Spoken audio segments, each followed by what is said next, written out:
One down on a three-peat run. Your Chiefs are moving on to the title game once again, and we're going to break it all down live from Arrowhead with Matt and Derrick here on Locked On Chiefs.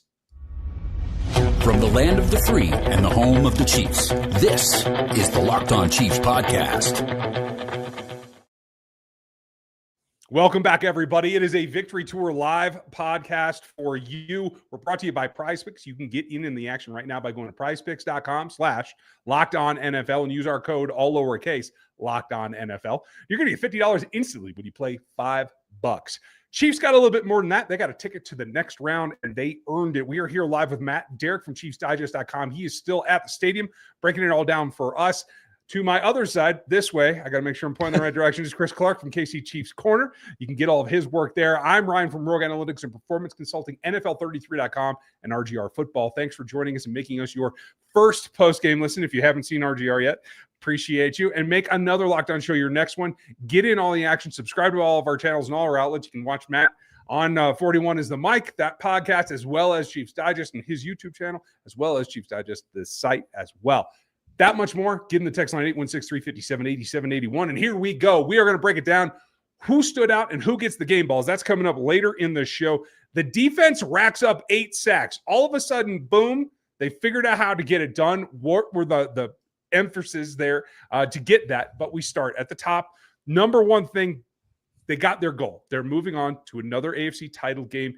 Going to be impressive, just that run alone, Matt. When you take a step back, and we're going to talk about the details of this game, but when you think about that in its entirety, since Patrick Mahomes got on the field from that cold day in Denver a long time ago, that's an incredible run that seems to be, this is maybe the most unique way they got there, but they just keep getting there. I mean, well, this team's gotten there in a lot of different ways. I mean, I still can't quite get over 24-0. So that's always going to be the most creative way that we got there. But I mean, you know, I was speaking with some of my colleagues. I mean, and we're being facetious here, certainly, and a little sarcastic, but will someone please think of the beat writers who have to come up with a new and interesting lead for 7 straight AFC championship games? Because you think this job is easy, that you just watch sports and write about it? I mean, when a team goes to 7 straight AFC championships, you got to be, you know, original every single time. I mean, this team does not make your job easy.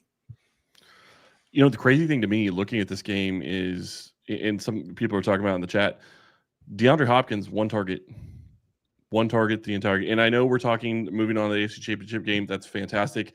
But the reason that sticks out to me so much is he was integral in so many different parts of the offense throughout the second half of the season. And to only have one target in this game, to me, tells me that there's going to be more coming in the coming weeks when they play in the AFC title game that I'm excited for. But kudos to Travis Kelce, who looks like he is 27, 28 again. He looks spry.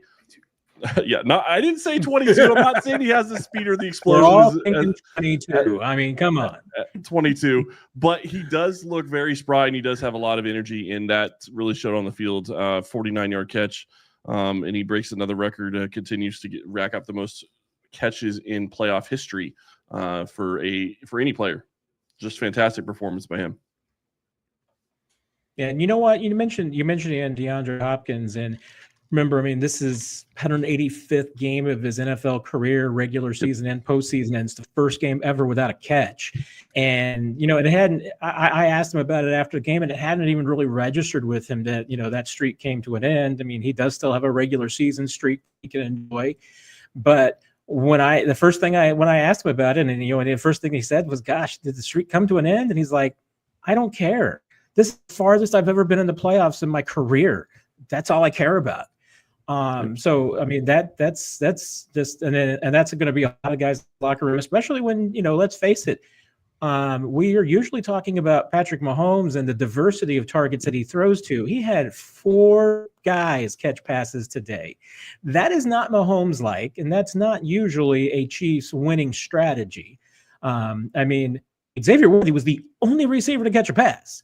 I mean, that felt like 2013 Chiefs more, 2014 right. Chiefs more than it did felt like Chiefs team, but they get the win. I mean, I don't know if I can call it a complete team victory because I think the offense let some opportunities out on the field, But you look at what the defense did, especially in the second half. You look at what the special teams did throughout the entire game, and it is 90% to a complete victory, if anything. I think you have to continue that. And I like Chris's point. There's more upside here. There's more ceiling. There are a ton of cats still in that bag, so they can go to it. And I think that I think classifies Hop as the professional that he is. He's never been in an AFC championship game or any championship game, let alone the next step. So put that aside and really keep it in perspective. And I think that's what today felt like to me all the way around. Perspective was there.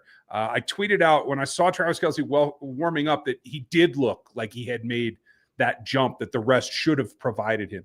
That is just a part of it. And maybe that's why they didn't have to spread it around. I don't know. It just felt like this entire ball game to me was, we know we can get this done without giving too much away, other than a little orbit motion, slant to a screen. I think that's really the only new wrinkle that I really saw, Matt. I feel like they have a ton left in the playbook. Yeah, they do. I mean, I think the only one that really tricked me was the you had the double jet sweep with the toss to Xavier Worthy that required some precision timing there. I'll admit, I mean, I did not think that Worthy had the football. I wasn't until after the plays I figured out what happened and exactly the details of it. That might be one of the only wrinkles, but you're right. I mean, other than that, I mean, I do think it was a little bit of bread and butter. Maybe, I mean, they took a shot. The throw into the corner of the end zone for Hollywood Brown.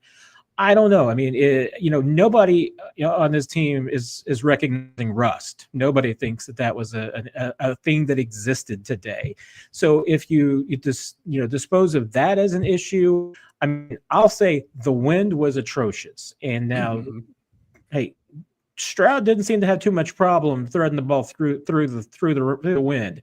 I don't know. Maybe the wind was helping him and blowing it exactly where he needed it to go. But I do think that Mahomes had at least a couple of throws that floated on him and everything that maybe in more ideal conditions, warmer conditions, maybe he complete those. But obviously, I think that he improved throughout the game. So whether or not anybody wants to admit that there was rust, I think that this entire team improved throughout the game. And if anything, I mean, yeah, give Nico Remigio credit for the return and to Samaje Perine for recovering the fumble. But it's not a Chiefs offense to fake their first drive, go 1 yard backwards and settle for a field goal after that kind of setup.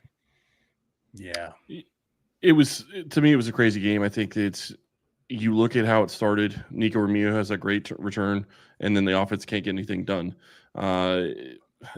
It seemed like it was going to be a struggle for most of the game, and then all of a sudden Kansas City's offense came to play in the second quarter and in the third quarter to an extent. So I do think that this is something that they're going to be able to build on, and I do think that this is going to be something that's exciting. And you look at it, and 2 passes to Hollywood Brown, didn't catch either of them, although the first pass or the second pass was a lot closer to a catch. And then the next play, Travis Kelce has that huge play down the middle of the field. That was great to see on offense. And then, DeAndre Hopkins only having the one pass attempt. Samaje Perine only had one attempt his way. Juju Smith-Schuster only had one attempt his way, and Juju started the game.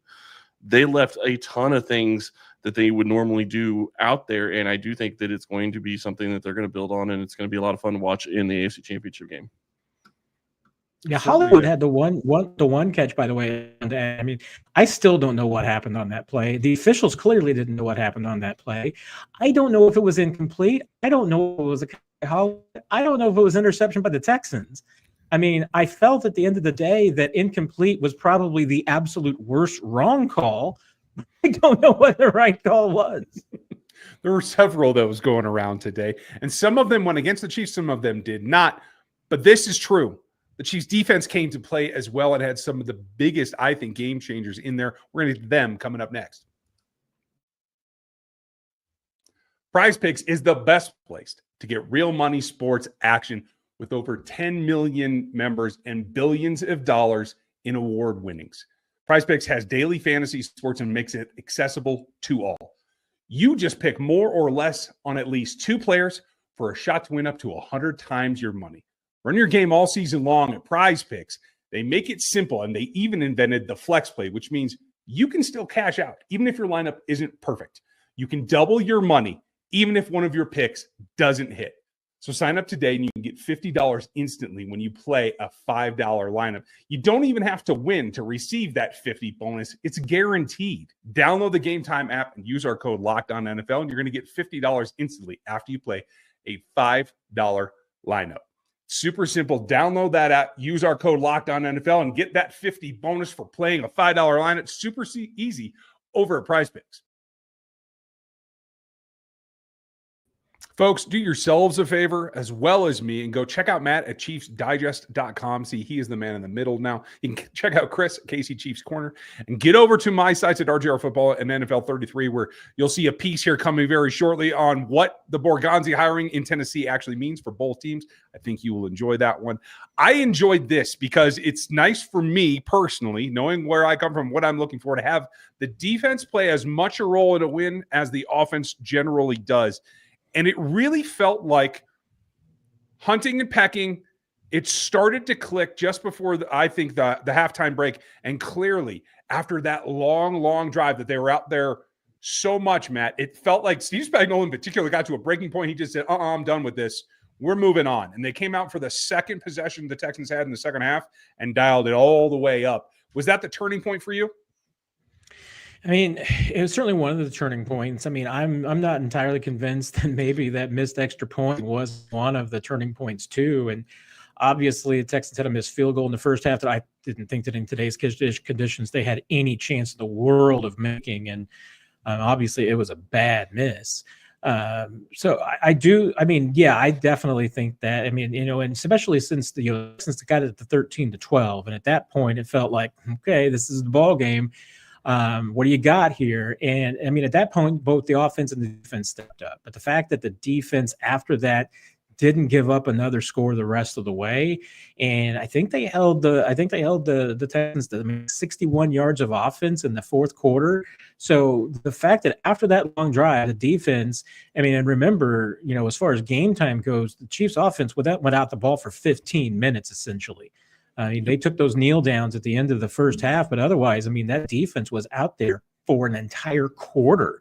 I mean, at halftime, and the halftime was a little bit extended because it's a divisional round, and so maybe you give a kudos to Big Boy for doing a concert at halftime to give you a little bit more rest. But that could have been a real turning point. I mean, as far as the defense being tired and the Texans really being able to take advantage of that. But the fact that they do give up that long drive and then after that shut the Texans down, I think was absolutely huge. To me, you look at this defense, and we'll talk about George Karlaftis here in a little bit. But the thing that stood out to me, and Chris Jones, obviously big sack, his 12-yard sack, that was fantastic. But to get a sack from a guy like Felix Anudike-Uzomah, who is a role player at best on this defense, and likely in that scenario, if I remember correctly, wasn't planned on being out there for that scenario, but it was a quick play, and they did it, and he was out there anyway to rush the passer and got the job done. That's exactly what you need him to do. And yes, I know we're talking about 8 different sacks from all these different players, but getting a sack from a guy like that probably shouldn't have been out there in that specific situation, if it's not a quick play, says everything about what this defense is able to do and him being able to get his job done. And even beyond the sacks, to me, especially there was a couple of blitzes there right before, in the fourth down sack that Karlaftis had. There was a couple of blitzes before that absolutely destroyed that drive because, I mean, it was well executed, well set up by Spagnuolo. But, it's not just the defensive line that created the pressure, even though they're probably going to get some credit for some hurries and some quarterback hits. But, Nick Bolton, Justin Reed, I think Trent McDuffie was involved there. I think Jamari Conner had one. I mean, you can name off, there was half dozen guys that, created pressure on Stroud and forced him to get rid of the ball before he was ready. And I mean, Stroud, I tip my hat because I wouldn't necessarily call myself a CJ Stroud hater, maybe just not a believer. He won me over today with some incredible throws that I'm not going to badmouth CJ Stroud anymore. But when he had time, that dude was unstoppable today. But the Chiefs got pressure when they needed to. And it wasn't, like I said, it wasn't just those 8 sacks. They had another, easily half dozen plays that if they don't get the pressure and make him uncomfortable, he gets completions, he gets gains, and maybe this game plays out differently. Yeah, there was a play to one of their backup wide receivers that was wide open if CJ Stroud had time. And I can't remember. I think it was Nick Bolton that was blitzing and got pressure, and Stroud had to release it before the receiver even had a chance to look around at it. When you look at this game and you look at how this defense played, Matt, did you see something that really stood out to you that said that this defense is taking it to another level from the regular season? Or do you think that this was just kind of them getting back into form from what they were doing during the regular season? Yeah, it's a good question. I mean, I think I felt like that there was a higher intensity and more focus, and definitely if we go back to an old term for this defense, more swagger today. I mean, especially some of the celebrations and the fun that they were having on the field, especially in the second half, it started to get into a rhythm and a roll. And first started standing out to me in the first half with Charles Omenihu's sack, because he had a little celebration and all of that. And you can understand that, because coming back from what he's getting through with the injuries, everything, and, coming back this season, this was a big moment for him. And so getting that sack was huge, but I felt like that the defense fed off of that energy, and, they weren't swag surfing on the sideline yet. They'll save that for next week. But I felt like that this defense, that it did take it up a notch. I think that they were starting to feed off the success that they were having. And if they can carry that over to next week and, bring that to against either team that they're facing, I mean, I do think that because I thought this defense, especially in the second half, played better than maybe they had at any point in the second half of the season. I can't argue with you at all. And there are more than one standout, and kudos to Charles in particular. There are some players who get to an AFC championship, get hurt, and never see one again. So that is a definite progression for him. Who else stood out and made the difference? We're going to do that, as well as game balls coming up next. This is a message from our sponsor, Intuit TurboTax. Taxes are waiting and wondering and worrying if you were going to get any money back. Then waiting, wondering, and worrying some more.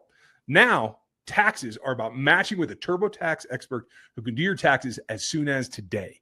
An expert who gives you your taxes their undivided attention as they work on your return, while you get real-time updates on their progress so you can focus on your day. Every expert will find you every deduction possible from every file, from every investment, from everything with 100% accuracy. All you do is get the most money back, guaranteed.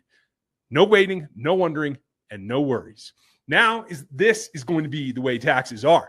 Get an expert at TurboTax.com.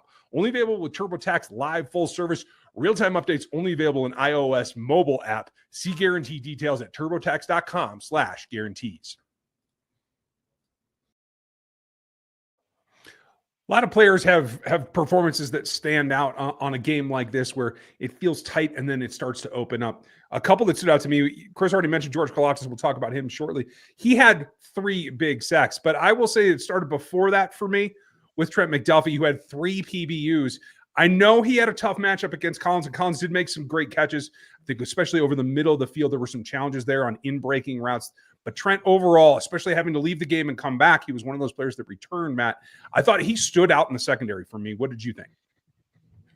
Yeah, he did. And some of his plays on Collins, I mean, you give up 5 catches, 81 yards to Collins. I'm not even sure that McDuffie gave up all of those.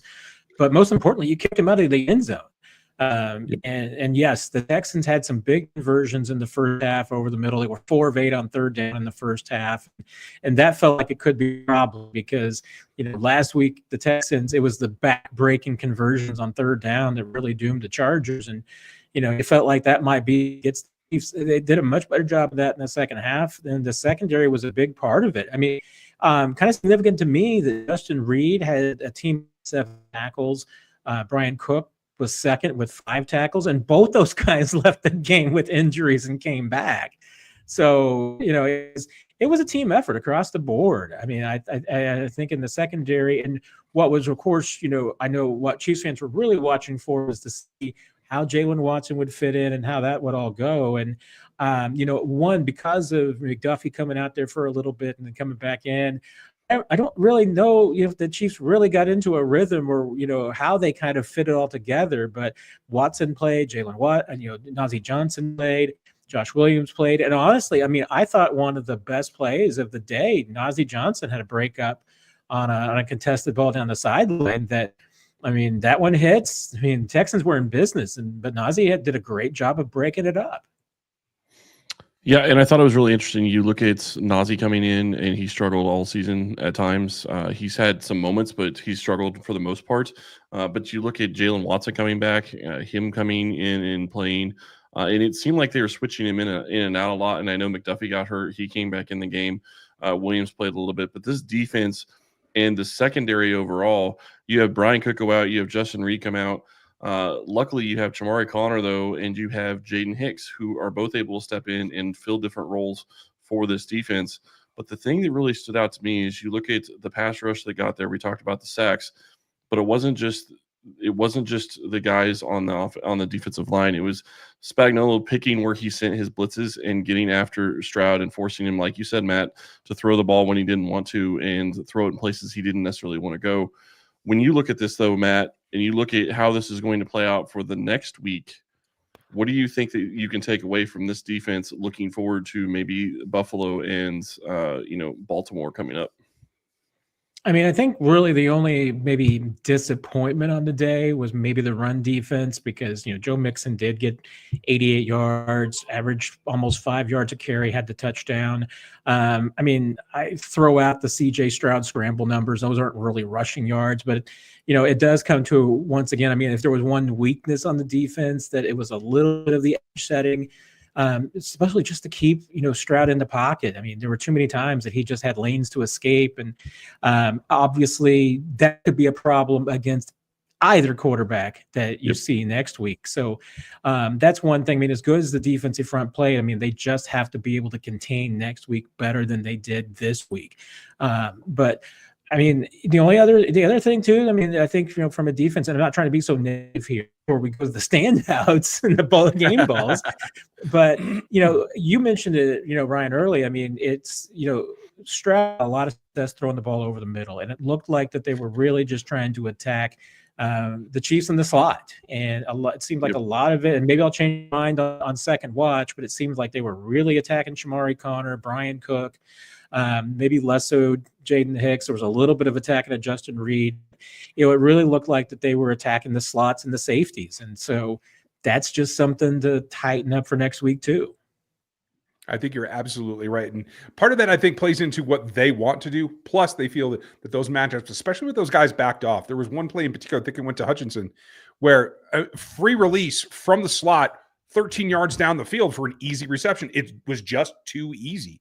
And I do feel like that is something that they not only need to tighten up, but will. I'm pretty confident in that. But I think the other thing that they have to take from this game is that, okay, their legs are back underneath them now. They need to take their game up a level. There's still a lot of young players on this team, like you just mentioned, Hicks in particular. I mean, you can even count Connor as still a young player, as well as Xavier over there. One question, we're going to go to game balls here real shortly, but one thing that I found really intriguing, a lot of talk about the left tackle spot. Whatever they thought was best, and I'm glad that they did that. I don't know if that'll be the same thing next week, but the thing that was curious to me was that Morris was inactive, and so seemingly your backup right tackle was most likely going to be Kingsley Suamataia if something had happened to Juwan Taylor. Do you read it the same way, or am I missing something? I mean, it's a really good question because, you think of E.J. Humphries as strictly a left tackle. So, yeah, if something had happened to Juwan Taylor, you do feel like that maybe it would have been Wanye. Obviously, Wanye gave you multiple flexibility as far as being a guy who can play tackle and guard if needed in a pinch. Although I'd be really interested. I mean, I'm assuming that if they needed an interior player, that Hunter Norzad would have been the first guy in before you get to Kingsley. Maybe he would have been third string at both spots. Maybe you do go to DJ Humphries.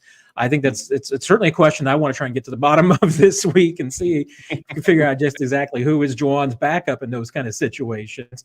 But I mean, can the Chiefs really just go into this week saying that Joe Thuney is definitively the left tackle and that situation is fixed?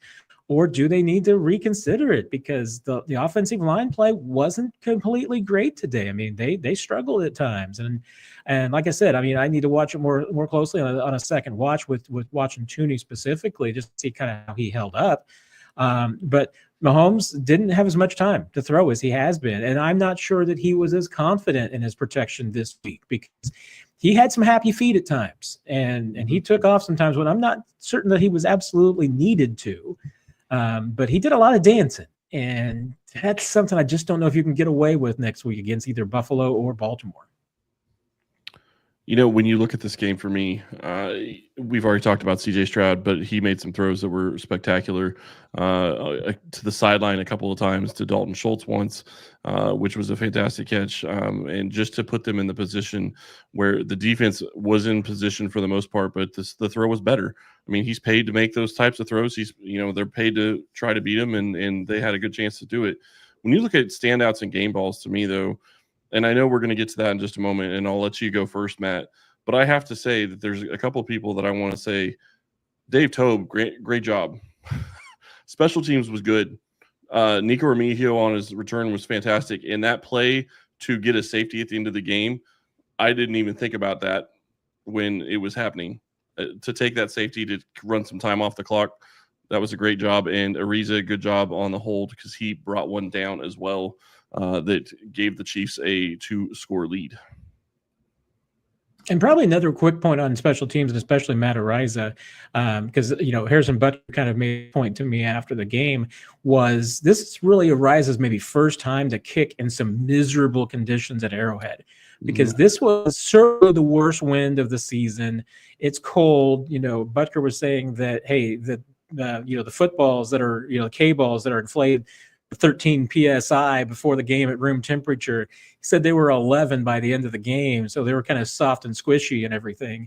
Ariza, I think you have to give a lot of credit for first time kicking in those kind of conditions at Arrowhead. You did a pretty good job. Yeah, and that makes sense, especially with a kicker that utilizes hang time, a punter that is. Putting that up in that wind on that play late in the game, you could even lead to a scenario where 2 scores aren't inevitable. So I think that does make sense. But good for him. Strategically sound, takes execution. So, Matt, who gets your player of the game, your game ball? Yeah, I mean, this is probably one of those times that I do have to point out that we have a discussion. So this isn't – I'm not making the first pick here. I'm going to negotiate section.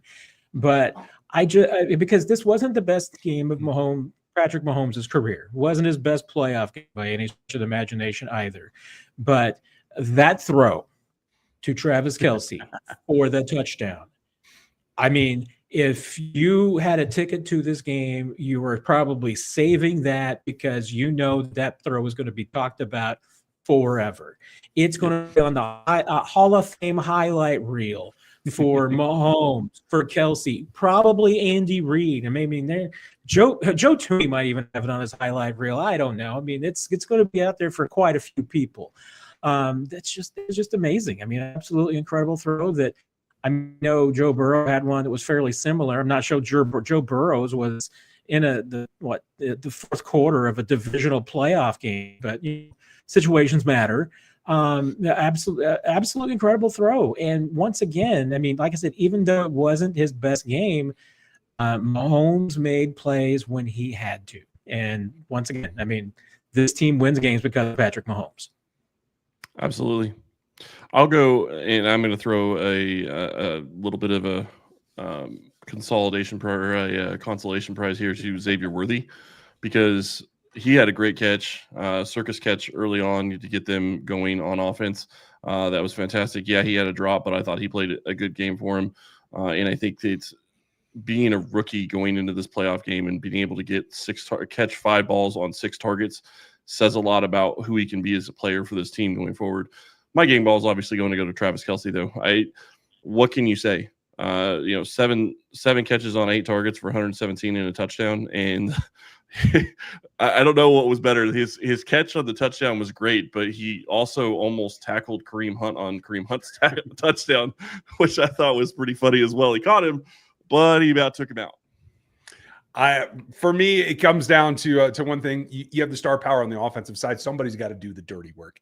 And it starts up front. I thought Trey McDuffie set the tone out back, but Charles Omenihu got it going. Turk Wharton chipped in. You had other guys, Chris Jones coming off the edge. But in the end, the guy who elevated his game the most, and I thought made the determining factor on those drives that matter was George Karlaftis. Playing through some mistakes, honestly, by the Texans choosing to try to block him with a tight end, but he actually destroyed a tight end the way that he should have. Things that we haven't necessarily seen him do to his career to this point. So I felt like he elevated when it needed. Obviously, totaling 3 sacks in a ball game is a significant step forward for him.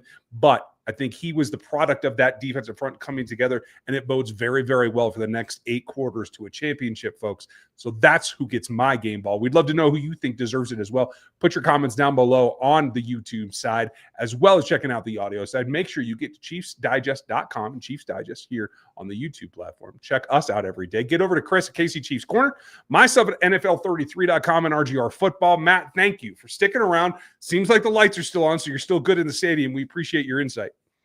The lights are still on, but the tarp is going to bed. The tarp is down, keeping it all nice and toasty and warm for an AFC Championship game.